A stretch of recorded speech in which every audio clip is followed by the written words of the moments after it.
Bon, aujourd'hui, on va vous faire part de nos coups de cœur. Ça fait 2 ans environ qu'on essaie des véhicules à toutes les semaines. À part dernièrement, à cause qu'on est en quarantaine, on a arrêté de faire des essais routiers. Depuis environ 2 mois. Puis on va vraiment se fier sur nos essais parce qu'on est une petite équipe et on n'a pas pu essayer tous les véhicules. Fait que nos opinions sont vraiment basées à 100% sur nos essais. C'est sûr certain qu'on aimerait ça pouvoir essayer tous les véhicules dans chaque catégorie. Mais encore une fois, malheureusement, on a juste 52 semaines à l'année. Alors, c'est sûr et certain que même là, on n'essaye même pas encore 52 véhicules par année. On aimerait ça, mais on est juste une équipe de 2. Fait qu'on est quand même limité pour essayer nos véhicules. Puis il y a certains semaines, on voyage aussi. Fait que pendant les voyages, des fois, on a fait un essai, mais on va essayer un nouveau véhicule. Fait que des fois, c'est basé sur pas mal. On va surtout parler des modèles 2019-2020, des 2 dernières années qu'on a essayé, autant pendant nos voyages que nos essais de routier à chaque semaine. C'est sûr et certain, quand on essaie des véhicules ici à la maison, dans notre quotidien, sur les chemins, tout ça, quand de faire un bon test, parce que là, on peut vraiment mettre le véhicule à l'essai. Oui, puis dans la vraie vie, en situation réelle, en faisant des commissions avec les enfants, pas juste essayer sur une track, donc ça vient du cœur. C'est sûr, certains aussi, on a nos chemins qui sont un petit peu plus en mauvaise condition ici au Québec. Regardez, on a des chemins de terre dans le coin, on a des chemins un petit peu plus dans les montagnes, autoroutes, petits villages. On essaie toujours de faire un bon mix de tout ça dans nos essais. Fait qu'on va partir regarder avec notre liste de véhicules. C'est sûr et certain, si vous êtes amateur ou vous recherchez plus des véhicules économiques, on n'en a pas beaucoup testé dernièrement. On s'est concentré plus tout ce qui était VUS, camion, berline de luxe. Oui. Puis voitures sport, sans oublier les voitures sport. Fait qu'on va commencer par les berlines, les 4 portes. Je pourrais dire qu'un de nos gros coups de cœur, en tout cas pour moi, en bas de 55 000 ça a été la Kia Stinger GT. Oui, toute une surprise, je pense pour nous deux, hein? Oh oui. Même là, des fois, comment je pourrais dire, il y a certains véhicules qui sont mis sur un piédestal. Puis, quand on entend beaucoup de bons commentaires, des fois, quand on rentre dans le véhicule, on s'attend à quelque chose d'extraordinaire parce que on a entendu tellement parler en positif de ce véhicule-là. Des fois, on est déçu, mais ça n'a pas été le cas avec le Stinger. Non, mais le Stinger, c'était le contraire, en fait, parce que les gens associaient, surtout le nom Kia, que c'est peut-être moins bon, mais moi, la première, je m'attendais à rien. Puis, écoutez, à cause de ça, on a été bluffés tous les deux. Ouais, ben, je pourrais dire vraiment, côté prix, pour qu'est-ce que vous avez, la Stinger vous en offre beaucoup. Fait que ça, c'est notre premier coup de cœur, regardez. La Stinger, je trouvais que côté style, de design, l'intérieur, les performances, tout ça, pour le prix, ça avait pas mal d'allure, puis c'est un véhicule qu'on recommande. Ensuite, on va passer à les berlines en haut de 55 000 $. Fait que là, on tombe dans un monde un petit peu plus vaste, là, je pourrais dire. On a essayé pas mal de véhicules de ce côté-là. Moi, ma grosse surprise cette année, c'est un véhicule que je m'attendais à rien. Je pensais que c'était juste un véhicule avec un badge, là. Mais ça a été vraiment la BMW M340i X-Drive. Les performances qui sortaient de ce véhicule-là, l'intérieur, tout ça, c'était... C'était assez impressionnant, puis c'était un combo parfait aussi, parce que comme je le dis, l'intérieur, écoutez, l'extérieur bleu marin, l'intérieur comme cognac un peu, là, c'était vraiment wow, là, à 100%. Oh oui, puis c'est genre le véhicule que... Disons, qu'est-ce qu'ils disent comme chiffre puis performance, là, on peut s'attendre à vraiment mieux. Oui. On a été capable de faire des 0-100 en bas de 4 secondes. Puis c'est un véhicule qui paraissait quand même, je pourrais dire, qui n'aurait pas l'air comme une M3 ou une M5, ça n'a pas l'air d'une bombe. Là. C'est quand même un véhicule qui était un petit peu plus discret. Fait que de ce côté-là, ça a été une très belle surprise, très bonne tenue de route. Oui. Puis même là, je pense que on a une petite courbe qu'on aime assez les véhicules. Puis je pense que la M340i, là, pas mal un des véhicules qui a pris la courbe la plus vite. Ouais. Puis ça collait en masse. Puis je pense même là, à regarder sur une courbe, que quand même, on n'est pas sur une piste de course, mais on est capable de pousser les limites dans cette courbe-là un peu pour savoir un peu comment que le véhicule réagit. Puis on voit que le véhicule était capable d'en prendre encore et encore, puis aller encore plus vite. Fait que de ce côté-là, il nous a très impressionnés. Mais avant de faire la vidéo, regardez, on faisait un petit meeting, savoir qu'est-ce qu'on allait dire comme coup de cœur. Puis c'est sûr et certain qu'on a essayé beaucoup de véhicules, puis surtout en haut de 55 000, ça devient assez vaste. Il y a des véhicules qui sont plus pratiques, puis il y en a d'autres qui sont plus performance. Puis toi, tu m'as dit qu'il y avait un véhicule que tu aimais plus qui était un petit peu plus pratique que la M340. Toi, Eve, tu m'as dit que tu avais beaucoup aimé le Volvo, tu vois, qui était pratique.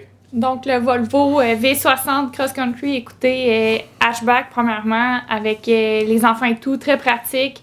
C'est un véhicule très performant.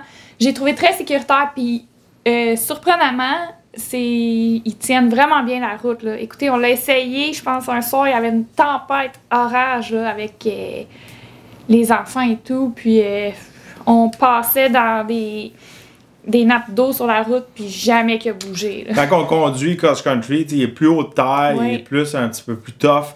On sent un petit peu plus comme dans un VUS. Même là, je trouve qu'il est plus solide que certains VUS, la façon qu'il se conduit, puis qu'il porte, les grosses roues dessus. On a vraiment, vraiment aimé ça. Puis on a essayé beaucoup de Volvo cette année, mais je pense dans les autos, là, Cross Country, c'était notre préféré. Oui. Bon, maintenant, on passe à la catégorie camion. Ça, c'est vraiment, là, je sais qu'il y a beaucoup d'entre vous, là, il a choisi telle marque, non, il est vendu à cette marque-là. Puis on va y aller à regarder avec notre avis à nous, selon nos expériences. C'est sûr et certain, à cause de la situation présentement, il y a beaucoup de camions qu'on était supposé essayer, puis on n'a pas eu la chance, mais ils étaient vraiment sur notre liste, puis malheureusement, ils ont été cancellés à cause de la crise. Fait que on va y aller par grosseur. On peut dire les camions de moyenne taille qu'appelle. Fait que ça, c'est tout ce qui est Canyon, Colorado, Ranger, Gladiator, Frontier, etc. De ce côté-là, regardez, pour ma part, moi qui est un gars de truck, j'aime beaucoup les 1500 ou les 2500 en montant. Pour moi, ces petits camions-là, je suis un petit peu difficile avec eux autres. Souvent, je trouve qu'ils sont chers, puis souvent, je suis souvent déçu aussi. Mais on n'a pas, comment je pourrais dire, on n'a pas goûté vraiment à une nouvelle génération refaite de A à Z, côté petite camionnette. Je sais qu'ils s'en viennent dans le futur. Puis, pour ma part, de ce côté-là, ces camions-là représentent plus l'amusement que le travail. Fait que moi, je vois côté amusement, puis aussi côté génération en particulier. On a essayé tous les camions, là, regardez. De chez GM à chez Ford jusqu'à chez Jeep. Moi, mon préféré, c'était le Jeep Gladiator. C'est vraiment celui qui s'est démarqué aussi, je trouve, parce qu'écoutez, comme je le dis, les autres camions plus petits, ils n'ont pas nécessairement des meilleures performances, même avec l'économie d'essence et tout, là. T'sais, on va prendre un camion plus gros, il va être plus économique parfois. Fait que pour nous, c'est... Puis on sent plus le chemin souvent, fait que tant qu'à y aller plus petit... Comme je vous dis, le Gladiator, on a eu du Gladiator, regardez, c'est un Wrangler avec une boîte. On peut enlever les portes, on peut enlever le toit. Ça devient décapotable. Pour l'été, c'est fantastique. Pour aller dans une trail, faire du off-road, surtout si on passe avec un Rubicon, c'est un camion qui est vraiment capable. Là, bientôt, ils vont sortir la version Mojave qu'on a vu au salon L'Auto de Toronto. Ça, c'est un modèle qui m'intéresse un petit peu plus personnellement parce que comment que la suspension est faite, c'est vraiment mon type de suspension. Je pense que ça va porter plus à mon goût à moi. Puis ce nouveau modèle-là m'intéresse. Même si je suis pas un gars qui trippe Wrangler, je pourrais dire globalement le véhicule, le style, regardez, c'est un Jeep, ça va toujours rester beau, ça a toujours de la gueule, je pourrais dire.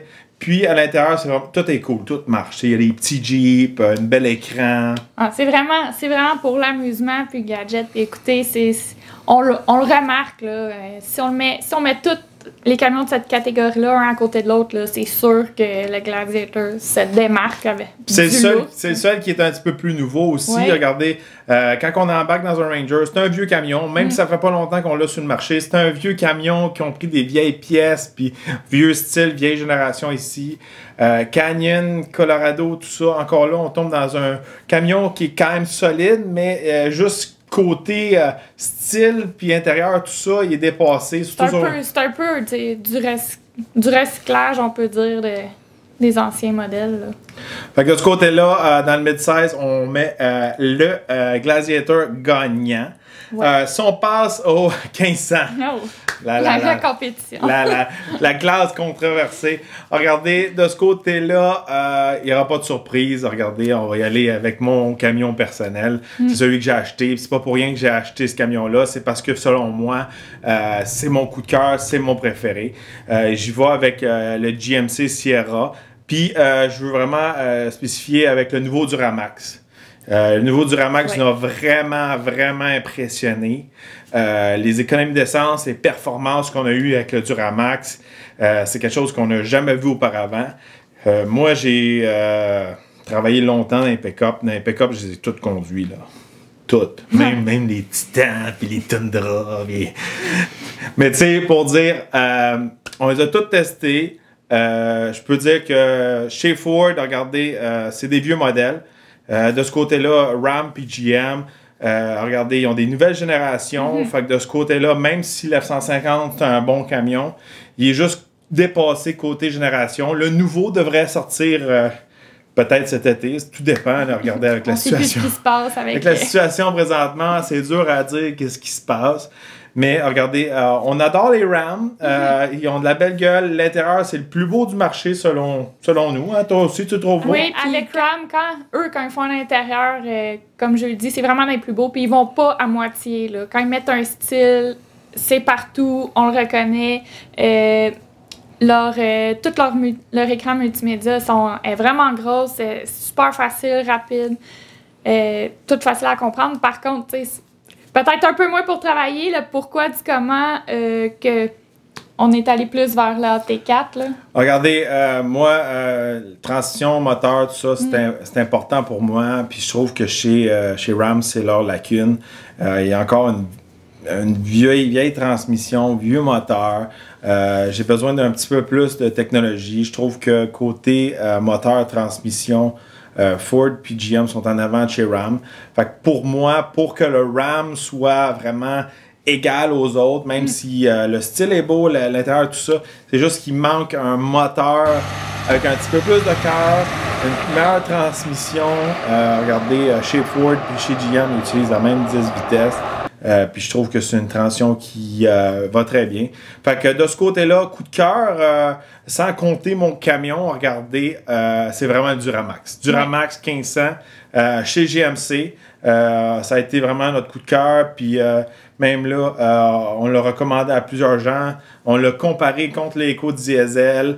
Même là, on voyait qu'il y avait une grosse différence. Fait que de ce côté-là, c'est vraiment un nouveau moteur, une nouvelle génération qui vient vraiment performer autant plaisir de conduire que l'économie d'essence pour travailler. Pour moi, regardez, je vais être franc avec vous, même je considérerais changer mon V8 6.2 litres pour le diesel si je ferais beaucoup de millage. Fait, maintenant, on va passer aux big boys, les gros camions, les 2500, 3500. De ce côté-là, regardez, on a testé le Ram, on a testé le Chevrolet, le GMC. Il nous en manquait juste un à tester. Malheureusement, on était supposé le tester là 2 semaines, 3 semaines environ. On était supposé avoir le Ford Super Duty de nouvelle génération. Quand je parle de Super Duty, c'est pas que j'ai jamais conduit de Super Duty, c'est juste que en 2020, il y a eu beaucoup de changements, je pourrais dire, côté moteur, tout ça, surtout dans le moteur Power Stroke. Fait que c'est vraiment de ce côté-là qu'on voulait l'essayer. Encore une fois, même si je sais qu'ils ont fait des changements dans le moteur, tout ça, côté intérieur puis look, c'est encore la vieille génération chez Ford. Fait que même si on n'a pas testé le 2020, regardez, on a déjà conduit des 2018, 2019, etc. De ce côté-là, encore une fois, on va y aller avec les produits GM. On a pu faire des tests assez exceptionnels, je pourrais dire. On est allé, on est allé en Oregon. Oui. Je suis allé au Wisconsin. On l'a testé, moteur à gaz, moteur diesel, dans les côtes, tout ça. Pour moi, regardez, la nouvelle transmission Allison 10 vitesses avec le Duramax, très dur à battre, surtout quand on tire avec. De ce côté-là, regardez, pour moi, même si on le compare avec le Ram il allait bien. Je trouvais que le moteur avait pas autant de souffle que le Duramax, mais c'était la transmission. Regardez, chez Ram, on utilise encore une 6 vitesses. Fait que de ce côté-là, pour les gros camions, c'est sûr et certain, pour moi, je vais passer avec le GM. Puis regardez, j'ai un coup de cœur encore une fois pour le AT4 quand on l'a dévoilé au Stampede à Calgary. C'est la première fois où on dévoilait le véhicule au Canada. Puis j'étais vraiment là pour le voir en personne. Puis AT4 2500, Duramax noir sur noir. Il était très très beau. Puis c'est vraiment le nombre de tests qu'on a pu effectuer avec ces camions-là. On était dans les montagnes, on a pu essayer beaucoup de choses. 35 000 livres avec toute la super grosse enclume et tout. C'était vraiment impressionnant, tous les tests qu'on a faits. Puis même en dehors de nos essais, juste personnellement, écoutez, on a fait beaucoup de recherches sur tout ce qui est camion parce que justement, Jules devait changer son camion. Fait que, écoutez, c'était du matin au soir. Qu'est-ce que tu penses de ça? Sortir des statistiques, aller essayer ça, parler à telle personne. Puis on a vraiment fait des recherches poussées. Puis de tout ce qu'on a essayé, c'est ce camion-là qui a ressorti le meilleur. Là. Un autre coup de cœur, je pourrais dire que j'ai aimé dans cette catégorie de camions-là. Puis des fois, on l'oublie un peu. Quand j'étais avec Ram, on est allé en Colombie-Britannique, à Whistler. Puis on est allé faire du hors-route en montagne, vraiment dans le coin de Whistler. Puis j'ai eu la chance de conduire le Ram Power Wagon. Puis vraiment de ce côté-là, Ram font un produit qui n'a pas vraiment de compétition. Vous pouvez bloquer les différentiels en avant, en arrière, déconnecter la sway bar, il y a un winch, tout le kit. C'était un camion qui était massif. Puis on a passé vraiment dans une route que c'était juste des 4 roues puis des side-by-side qui passaient là auparavant. Fait que passer avec un 2500, c'était très serré à des endroits. On n'a eu aucun problème, puis c'est très cool. Fait que je pourrais dire, pour travailler, tirer votre trailer, j'irais avec le GM diesel. Mais si vous voulez faire un peu d'hors-route, puis vous voulez un moteur à gaz, Power Wagon est légendaire. Maintenant, on va passer à la catégorie des VUS. Donc ça, on a eu la chance d'en essayer allant des petits ou vraiment plus gros.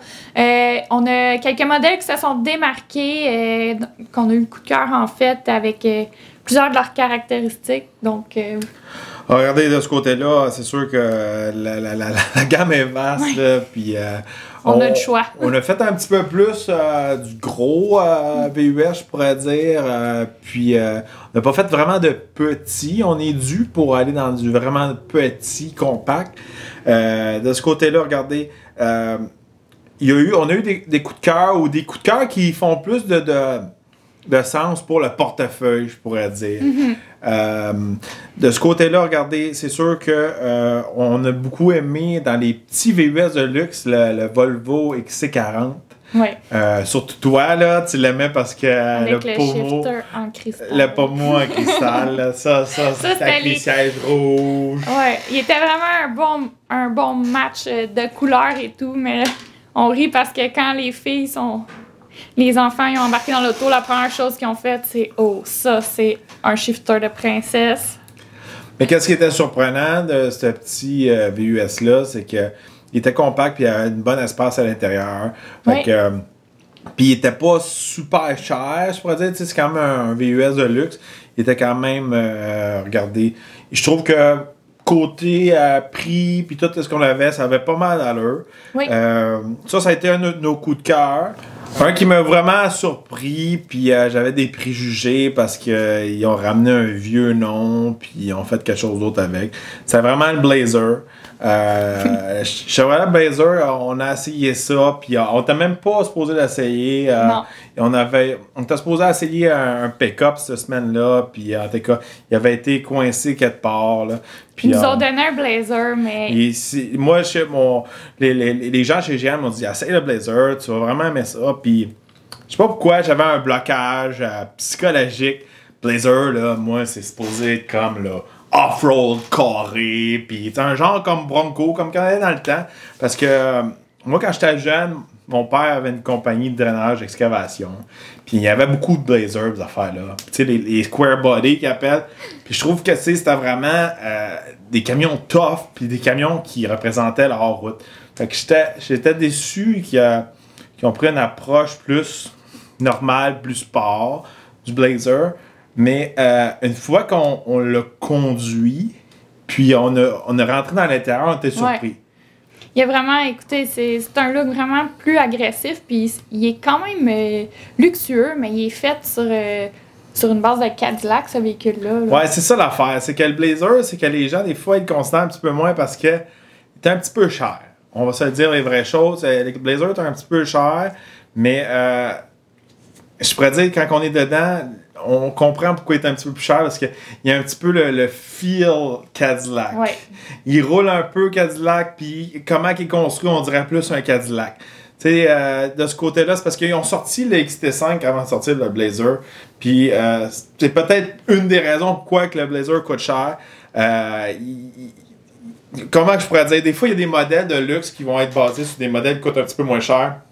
Puis on voit vraiment qu'ils sont similaires, puis on voit vraiment qu'ils sont basés sur un véhicule qui coûte moins cher, plus cheap. Ouais. Mais lui, c'est le contraire. On sent dans un véhicule qui est basé sur quelque chose de plus cher. Exactement. Puis à l'intérieur, on sent comme dans une Camaro. Oui, c'est tout le mix de ça. Écoutez, ils ont mis le SUV, le char de course, puis côté luxueux. Fait que ça, je pense, c'est venu parler autant à Jules que moi.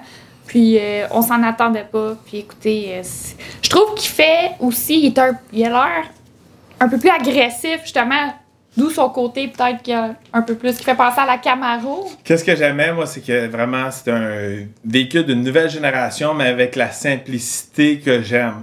Tu sais, des fois, on va prendre l'exemple du Volvo, on rentre dans un Volvo, puis là, c'est supercharged, turbo, ci, ça, puis là, si moindrement on connaît un peu la mécanique, on fait comme, ouf, ça commence à péter, là, ça va coûter une beurrée. Mais comme dans le Blazer, ils ont mis un V6 qui ça fait quand même longtemps qu'ils ont. C'est pas le plus économique, il est le fun à conduire, mais tu sais, ça fonctionne. Oui. Ça fonctionne. Puis des fois, moi, j'ai plus confiance quand c'est un petit peu plus simple, puis ils mixent une nouvelle recette avec des recettes qu'ils avaient déjà auparavant pour faire un nouveau produit.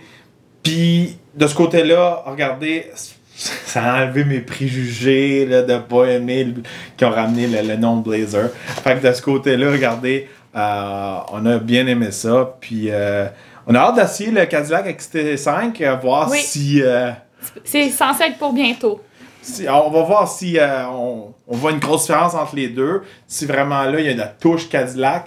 On a hâte de voir s'il y a une grosse différence entre les deux. Fait que ça a été une surprise de ce côté-là.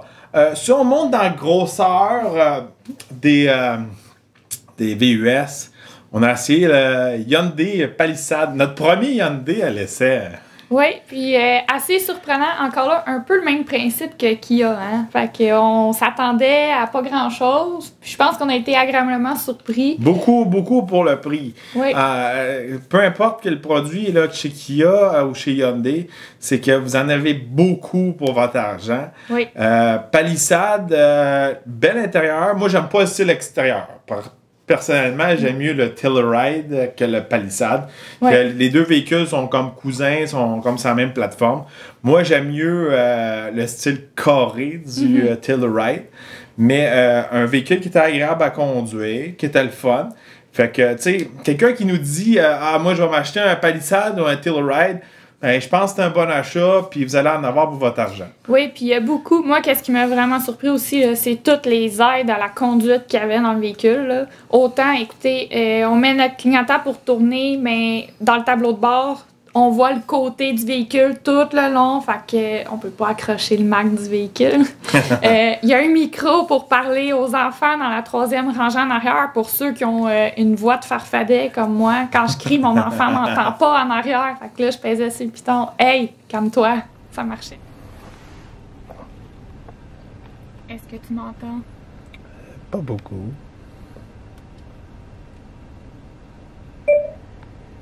Est-ce que tu m'entends?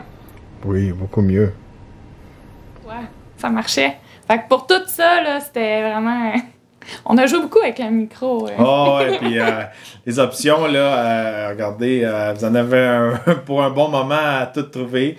Mais tu sais, il y a beaucoup de trucs pratiques, il y a beaucoup de branchements USB, c'est bien pensé. L'ergonomie dans le véhicule. C'est fini d'une façon que, tu sais, le détail des sièges, c'est un peu style Bentley, puis beaucoup de petits détails qu'on a beaucoup appréciés. Puis beaucoup des touches de luxe qu'on s'attendait pas de trouver dans un RD. Encore une fois, moi, avec mes préjugés, c'est des véhicules, ça place basés sur des plateformes monocoques qui sont plus comme un auto, une van, qu'un camion qui est sur un frame. Ouais. Fait que moi, si j'aurais un VUS à m'acheter, c'est sûr et certain que ce serait quelque chose qui est basé sur un frame de pick-up. Fait que tout ce qui est Expédition, Yukon, Tahoe, etc., c'est plus mon style à moi parce que ça fait vrai troc. Fait que moi, je me dis, tant qu'avoir un 7 places, qu'on veut un petit peu plus d'économie d'essence, on n'a pas besoin du truck tough, il faut que ça soit pratique pour la famille. Ils ont rempli ça d'options. Puis les ventes sont un peu à la mode. Mais on va se dire, là, une affaire, là, quand on teste ça, c'est parce que, tu sais, surtout notre génération à nous, on a tous, à un moment donné, eu l'expérience d'avoir une van ou nos parents avaient une van ou quelque chose. On va se dire avec la famille, ces véhicules-là, à cause qu'ils n'ont pas des portes coulissantes, c'est moins pratique. Oui, ça c'est certain. Avec la van, ils venaient régler ce problème-là, mais quand ton enfant de 5-6 ans veut fermer la porte, elle est longue. Oui, c'est ça. Fait que, tu sais, souvent, on voit des problèmes comme ça. Souvent aussi, il y a beaucoup de VUS sur le marché, je trouve qu'ils font dire « Ah, on est 6-7 passagers », mais la dernière rangée, c'est faite... Pour un farfadet. C'est fait pour un enfant, là, regardez. Tu sais, pour moi, tant qu'avoir un 7 passagers, il faut qu'il y ait 7 adultes qui rentrent dedans. Mais c'est sûr et certain que pour beaucoup de gens aussi, des fois, c'est pour dépanner. Fait que de ce côté-là, c'est pratique. Mais en gros, regardez, on n'a pas essayé le Telluride, mais on sait que c'est très semblable au Palisade. Fait que dans cette section-là, je pourrais dire... c'est quoi? VUS, 7 passagers en bas de 55-60 000 Palisade, Telluride, pas mal dans nos préférés. Si on passe dans les big boys. Les gros SUV. Les big boys. Regardez, au moment où on vous parle, c'est sûr certain qu'il y a des nouveaux VUS qui vont sortir. Dans ce grosse taille-là, regardez, Ford Expedition domine. La même chose côté luxe. Lincoln Navigator, on a passé beaucoup de temps avec les deux véhicules. Surtout Lincoln Navigator, on a fait un petit voyage de famille là plus d'1 an. On a parti d'ici dans le coin de l'Estrie jusqu'à Nashville, puis on a descendu jusqu'à Miami. Un long road trip. On a fait des performances d'économie d'essence assez incroyables pour le gabarit du véhicule. Le confort était là aussi. Fait que de ce côté-là, c'est sûr et certain, Expedition puis Navigator, selon moi, sont les meilleurs achats dans les VUS de grande taille. Mais encore là, c'est sûr que là, présentement, GM vient juste de dévoiler le nouveau Tahoe Yukon Escalade. Moi, j'ai eu la chance de rouler dans le Tahoe, le nouveau Tahoe. J'étais sur le Proving Ground qu'appelle, dans le coin de Détroit. Puis, le véhicule est encore tout camouflé. Puis, c'est vraiment pour nous montrer la nouvelle suspension que sur le Tahoe. Puis, on l'a ils l'ont vraiment testé contre l'expédition, puis je vous dis de quoi. J'ai très très hâte de mettre la main sur un de ces nouveaux modèles-là parce que la suspension m'a vraiment impressionné sur la piste de course. Fait que j'ai hâte de voir dans la vie de tous les jours comment ça va réagir. Puis aussi, ils ont annoncé qu'elle allait avoir un moteur diesel. Fait que selon moi, le diesel va détruire les performances du EcoBoost. Fait que là, c'est encore de voir si Ford va être prêt puis va sortir quelque chose de nouveau. Mais pour l'instant, regardez, au moment où on vous parle, selon nous, les meilleurs achats dans les VUS de grande taille. C'est dans ceux qu'on a essayé, comme je le dis, pas ceux qu'on attend. Pas ceux qu'on attend. Ben, tu sais, j'ai eu un tease, un peu, puis des choses là. Fait que, regardez, il faut quand même le considérer. C'est des produits qui vont sûrement arriver en concession d'ici la fin de l'été. Mais quand même, là, de ce côté-là, Expédition, elle a été capable de faire dans du 10 litres au 100, ces choses-là, en mode éco, en faisant attention. Pour un véhicule de ce taille-là, c'est impressionnant. C'est très impressionnant. Bon, on passe aux voitures sport. Vous allez deviner laquelle nous a marqué, je crois. Ben, c'est un petit peu un cadeau qu'on a reçu de la part de chez Dodge pour ma fête. La semaine de ma fête, ils m'ont envoyé un Challenger SRT Hellcat Red Eye, un véhicule que j'attendais depuis longtemps. Ça nous a pas déçus. C'est sûr que le prix va avec. Mais regardez, moi qui est un ancien propriétaire de Mustang, qui est un petit peu vendu Mustang, impressionné avec le Challenger. C'est peut-être moi qui vieillis puis grossis, mais j'aime la façon qu'on est assis dans un Challenger.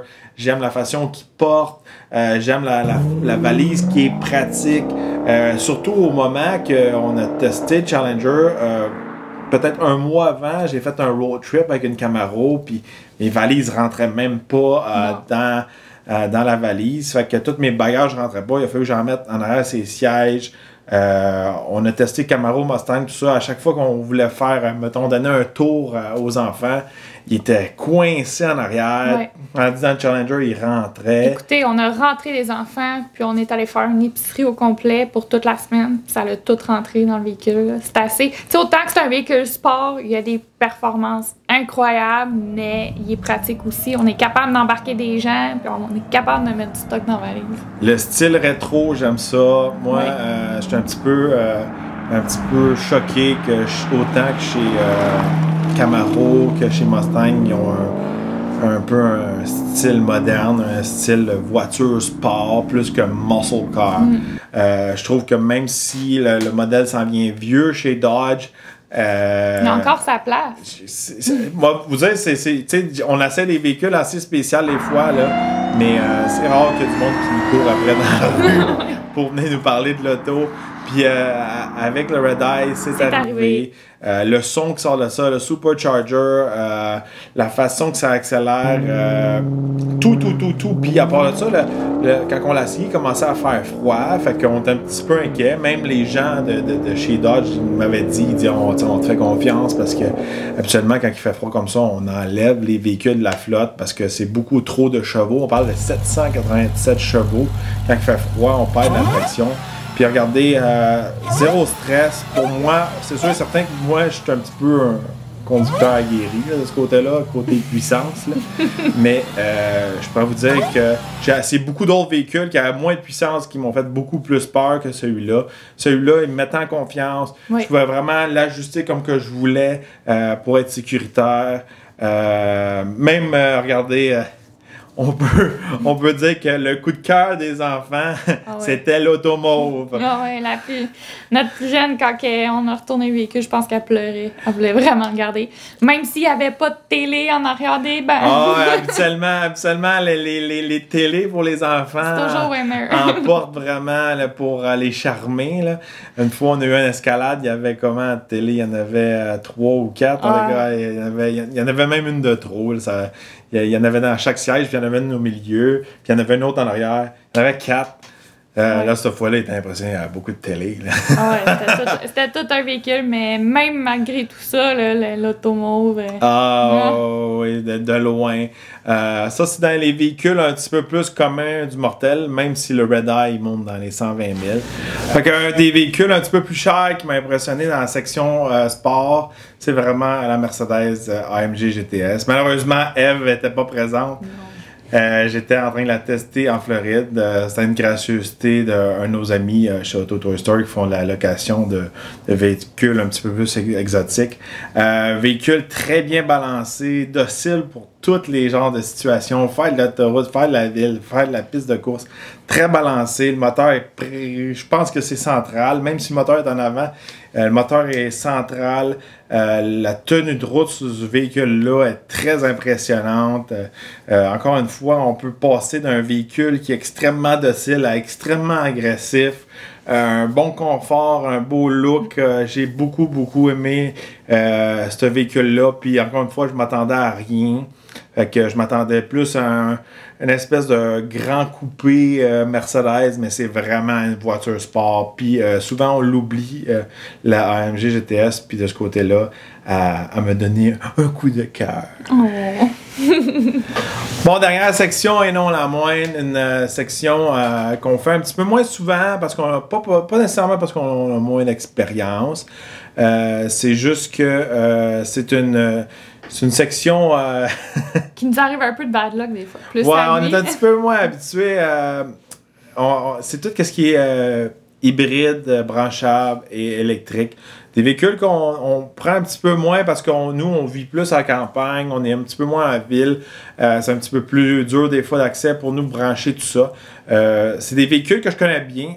J'ai rien contre ces véhicules-là. C'est des véhicules que je formais les gens auparavant quand je travaillais pour les manufacturiers. On a lancé beaucoup de modèles hybrides. On a lancé beaucoup de modèles électriques. Je vous compterai pas toutes les choses qu'on a fait pour les brancher parce qu'il y en a qui vont m'arracher la tête.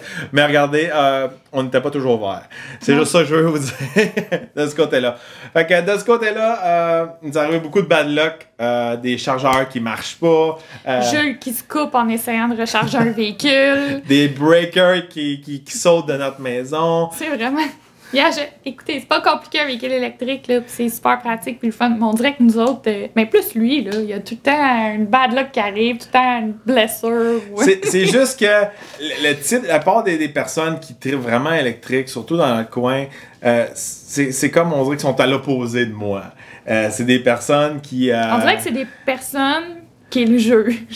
Fait que souvent, moi, je vais être habillé normal, comme que je suis habillé, puis ils vont me voir sortir de l'auto puis la brancher, puis au début, ils sont comme contents. « Ah, un autre véhicule électrique comme moi. » Puis là, ils me voient, ils font comme... C'est pas un real, lui. C'est pas vraiment un gars de char électrique. Et il me regarde tout le temps d'une façon weird. Puis, on dirait que les personnes qui ont des véhicules électriques aiment ça interagir avec d'autres personnes qui branchent leur véhicule. Des fois, moi, regardez, comment je peux dire, une fois quand j'ai branché un de mes véhicules, puis je vois que quelqu'un vraiment avec sa Nissan Leaf là, avait plus de jus, puis il était en train d'attendre tout ça dans le parking dans son auto. Et je trouve ça un peu drôle. C'est pour ça que t'as pas d'amis. Non, mais c'est parce que, regardez, tu sais, des fois, tu sais, souvent, ces personnes-là, regardez, ils vont dire « Ah, ben moi, je pollue pas, puis moi, je branche, puis ci, puis ça. » Mais tu sais, il te le dit pas quand il est en train d'attendre dans le parking parce qu'il a mal calculé son affaire ou il a pas été capable de se brancher. Fait que c'est beaucoup de choses à s'adapter. Comment je pourrais dire? C'était beaucoup plus difficile la première année qu'on testait les véhicules que cette année-là. Puis moi, auparavant, je testais d'autres véhicules. Fait que les autres générations que j'ai déjà conduits auparavant, il n'y avait vraiment pas d'autonomie. C'était vraiment pas pratique. C'était vraiment pour faire un statement. Là, je conduis électrique. Là, on s'en vient avec des véhicules qui ont plus d'allure. Oui. Ils rechargent plus vite. Ils ont plus d'autonomie. Mais regardez, du côté électrique, il y a quelque chose qui est en train de se changer de ce côté-là que j'apprécie. Moi, qu'est-ce que j'aime pas des véhicules électriques? C'est pas parce que c'est une batterie, pas parce qu'il faut la brancher. J'ai rien contre le pouvoir d'un moteur électrique. Je trouve ça super cool. C'est beaucoup de torque. On est torque, nous autres. Hein? Mais de ce côté-là, c'est vraiment le style, l'attitude du véhicule. Ouais. quand on rentre dans un véhicule électrique, le look puis l'intérieur, pour moi, souvent, ça me parle pas. Toi, ça te parle-tu, hein? Tu sais, quand tu rentres là, dans le véhicule, c'est tout différent, puis c'est tout comme... Ben, moi, c'est les feuilles, puis les soleils, puis les arcs-en-ciel pour dire que tu conduis à la bonne vitesse, que c'est vert et tout. Là, ça peut être pratique, mais on dirait c'est en changement. C'est en train de s'adapter pour être vraiment pratique partout. Nous, comme je le dis, on n'est pas en ville. Il n'y a pas des chargeurs partout. Des fois, il faut attendre. Des fois, c'est compliqué. Fait que pour ça, c'est un irritant pour nous. Puis les gens... Le préjugé, on n'est peut-être pas censé dire ça, mais le préjugé est fort. Souvent, les gens environnementaux, je vais dire ça de même, je vais peut-être me faire arracher la tête, mais, tu sais, mettons, je vais donner un exemple. Jules va rouler, juste lâcher les breaks avant de sa Mustang, mais elle fait du bruit. Les gens, là, criaient, t'es fou, là! Avec la M4, quand on la mettait en Sport Plus. Ah ouais, tu sais, les gens crient, puis écoutez, ils avançaient pas. Mais j'ai déjà entendu Jules arriver. Premièrement, t'entends rien parce que c'est un véhicule électrique, mais t'entends juste crier des tires. Mais ça, personne ne dit rien parce que ça, c'est un véhicule électrique, va que ça correct qui brûle des tires. C'est ça, mais la bike, c'est qu'on peut aller 2 fois plus vite. On peut vraiment conduire comme un trou de cul. Dans un auto électrique, vraiment, on peut conduire comme vraiment mal, mais à cause ça fait pas de bruit, puis ça le style électrique, le monde c'est comme ah cool. Ouais, il faisait des signes de pouce, les mêmes personnes qui crient après juste quand il lâchait son break. Quand j'avais mon Mustang ou j'avais mon M4, quand on a testé le M4 ou le Red Eye, on allait pas vite, juste faire un downshift pour que ça pop un peu dans l'exhaust. Là, le monde, les gens l'air, appelle la police. Puis, c'est drôle la perspective qu'il y a des gens. Puis, je pense que la nouvelle génération de véhicules électriques va venir vraiment changer un petit peu ça parce que on va voir vraiment que la nouvelle génération va détruire vraiment, côté performance, beaucoup de véhicules qui sont à gaz. Il y a des véhicules qui s'en viennent. Regardez... Hummer ont annoncé un Hummer électrique avec 10 000 de torque. C'est impressionnant. On peut même pas s'imaginer c'est quoi 10 000 de torque. Mais regardez de ce côté-là. Moi, c'est ça que je recherchais. Il y a des véhicules que j'ai essayé que j'aimais plus leur approche, mais j'ai été déçu. Un Focus électrique, je crois que le Focus, regardez, il restait le style, l'intérieur restait plus Focus, même s'il y a des papillons dans le dash. Le conduire, c'était ordinaire. Un Golf électrique, la même chose. Moi, je m'attendais que la Golf E allait répondre vraiment à qu'est-ce que je cherchais. Je me disais, l'extérieur a l'air d'un Golf. L'intérieur a l'air d'un auto normal, mais c'est juste avec un moteur électrique. Mon style de véhicule, mais bon, là, il était plate à conduire. J'aurais jamais pris un Golf E au-dessus d'un GTI ou un Golf R. Puis, mais finalement, un qui nous avait surpris, c'était le Chevrolet Bolt. Ouais. Chevrolet Bolt, là, moi, j'aime pas l'extérieur, j'aime pas l'intérieur. Les sièges, c'est des bancs d'avion. Les bancs sont terribles. Les bancs sont vraiment pas bons. Mais côté conduite, puis l'accélération, tout ça, vraiment le fun à conduire, vraiment facile à conduire. On voit bien dans le véhicule, il y a vraiment beaucoup de fenêtres, c'est comme un aquarium. Oui. Lui est vraiment... Mais tu sais, comment je pourrais dire? Je prendrais le moteur de la Bolt puis je le mettrais dans le Golf. Ouais. C'est ça que je ferais. Mais là, on s'entend, c'est en ajustement, là, parce que là, tu sais, soit il y a des véhicules hybrides, mais qui n'ont pas assez d'autonomie, mais là, qu'est-ce qui s'en vient? Écoutez, la Mach-E, on va essayer à un moment donné, c'est sûr, d'en essayer une et tout. Tu sais, là, c'est des véhicules vraiment cool, électriques, qui vont sortir, qui se sont ajustés, ils ont beaucoup plus de performance, Puis ils vont venir détruire des préjugés, là. Regardez, là, Hummer qui fait un Hummer électrique. Y avait-tu un véhicule qui était le plus associé à la pollution? Puis là, ils viennent faire un peu la grimace à tous les gens d'une mentalité plus de véhicules électriques, mettons, que je peux dire.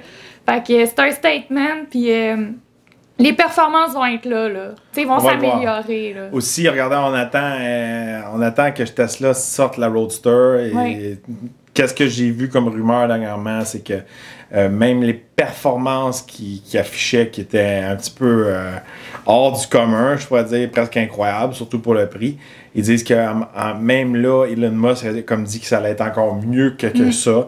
Je pense de ce côté-là, on va être assez impressionnés.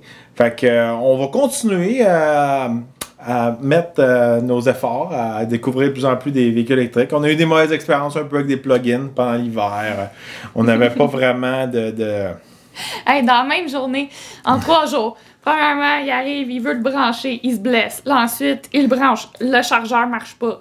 Il change un autre chargeur, branche à la maison, saute les breakers. On réussit à arranger le breaker, il s'en va 3 jours, ça n'a pas chargé.